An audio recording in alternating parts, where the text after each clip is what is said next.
ঘরে মেহমান আসে আল্লাহর রহমত। আর আমার ঘরে যদি মেহমান আসে এটা যদি আমি জানতে পারি তাহলে আমার অনেক ভালো লাগে। কারণ আমি সারাদিন একা থাকি। আর কেউ আসলে আমার অনেক ভালো লাগে যে আমি তার সঙ্গে একটু গল্প করতে পারবো, একটু সময় কাটাতে পারবো। হ্যালো এভরিওয়ান, আসসালামু আলাইকুম। আশা করি ভিডিওটি যে যেখান থেকে দেখছো সবাইকে আল্লাহ পাক ভালো রেখেছেন। আজকে সকালে মার সঙ্গে ফোনে কথা বলার সময় জানতে পারলাম যে আমার বাসায় মেহমান আসবে। কে আসবে, কোথা থেকে আসবে সেটা তোমাদের সঙ্গে একটু পরেই বলছি, কিন্তু তার আগে বলি মেহমানের জন্য আমি কি কি রান্না করছি। ফ্রিজ খুলে দেখি গরুর মাংস আর চীনা হাঁসের মাংস ছাড়া আর তেমন কোনো কিছুই নেই, মানে মুরগি টুরগি কোনো কিছুই নেই। তো কয়েকদিন আগে যেহেতু বাড়ি থেকে আসছি, বাড়িতে গিয়ে আমরা প্রচুর মানে গরুর গোশত খেয়েছি। এখন আর গরুর গোশতটা রান্না করবো না, তাই ভেবেছি মা আমাকে চীনা হাঁসের মাংস দিয়ে দিয়েছিল, ওই চীনা হাঁসের মাংসটাই আমি রান্না করছি। ফার্স্টে এখানে আমি মশলাটাকে কষিয়ে নিয়ে তার ভিতরে আমি যে চীনা হাঁসের মাংসটাকে দিয়ে ভালো করে কষিয়ে নিচ্ছি।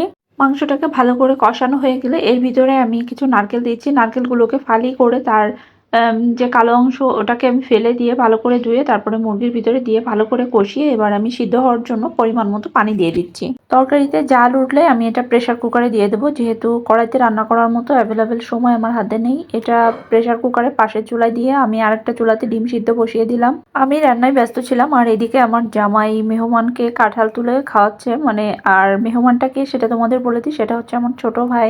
আর ও এখন ঢাকাতেই আছে। আর যেহেতু ও পুলিশের চাকরি করে সেহেতু আমাকে অনেক আগে থেকে জানাতে পারে না, কারণ পুলিশদের তো আসলে ডিউটির কোনো ইয়া নেই, নির্দিষ্ট কোনো টাইম থাকে না। আর কিছুদিন আগে আমরা একই সঙ্গে বাড়ি থেকে ঘুরে আসছি।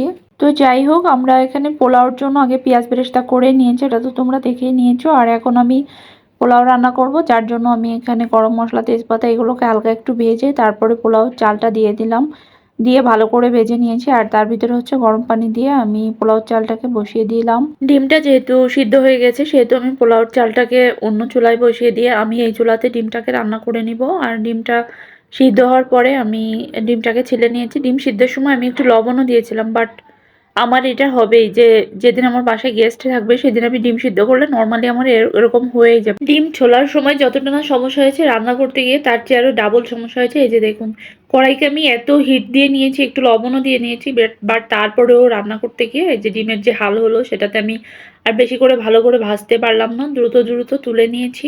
ডিম রান্না করার জন্য আমি এখানে মশলাটাকে সুন্দর করে কষিয়ে নিয়েছি। আমি এখানে সব ধরনের মশলা দিয়েছি, গরম মশলা, তারপরে হচ্ছে পেঁয়াজ রসুন জিরা আদা সব কিছু দিয়ে তারপরে হচ্ছে ভেজে রাখা ডিমগুলোকে দিয়ে দিলাম। আর একটু সঙ্গে কাঁচামরিচও দিয়েছি। আর আমার এখানে গুঁড়া দুধটা ছিল না, এই জন্য আমি জাল করা একটু দুধও দিয়ে নিয়েছি। আর লাস্টে আমি একটু বেরেস্তা দিয়ে নামিয়ে নিয়েছি। আর এই পাশে আমার পোলাওটাও রান্না হয়ে গিয়েছে অলমোস্ট। এখন শুধুমাত্র আমি একটু বেরেস্তা দিয়েই পোলাওটাকে নামিয়ে নিব। পোলাও থেকে অনেক সুন্দর একটা স্মেল বের হচ্ছিল, যেহেতু আমাদের এটা বাড়ির চাল। আর পোলাওটা অনেক সুন্দর ঝরঝরাও হয়েছিল। আমরা খাবার দাবার রেডি করে নিয়েছিলাম আর এদিকে আমার বর এই যে কোক টোক রেডি করছিল।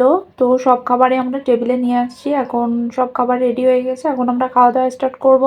খুব বেশি কিছু রান্না করতে পারিনি, তারপরও যা রান্না করেছি সবগুলোই অনেক ভালো হয়েছে খেতে। আর এই যে হাঁসের মাংসটা রান্না করেছিলাম নারকেল দিয়ে, মানে নারকেলের ফালি করে, এটা খুবই মজা হয়েছিল। আর এই যে আমার ভাই খাওয়া দাওয়া করতেছে।